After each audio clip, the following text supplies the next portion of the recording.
தன்னை வாசிக்கும் வித்வான் தான் புல்லாங்குழலுக்கு முக்கியமே தவிர தன்னிலிருந்து வெளிப்படும் இசை அல்ல.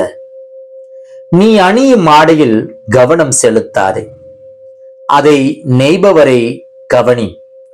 உடை நிரந்தரமல்ல, நெய்பவரே நிரந்தரமானவர். அவர் மீது, உடையை நெய்து தருபவரின் மீது உன் கவனத்தை செலுத்து. நிறைய பானைகள் இருந்தாலும் களிமண் ஒன்றுதான், மூலப்பொருளான களிமண் ஒன்றுதான். விளக்குகள் பல என்றாலும் அதிலிருந்து வெளிப்படும் ஒளி ஒன்றுதான். அலைகள் ஏராளம் என்றாலும் நீர் ஒன்றுதான். இதை போலவே நீங்கள் பலர் இருந்தாலும் உங்கள் ஒவ்வொருவருக்குள்ளும் இருப்பது நான் ஒருவன்தான். இந்த ஒருங்கிணைப்பை புரிந்துகொள்.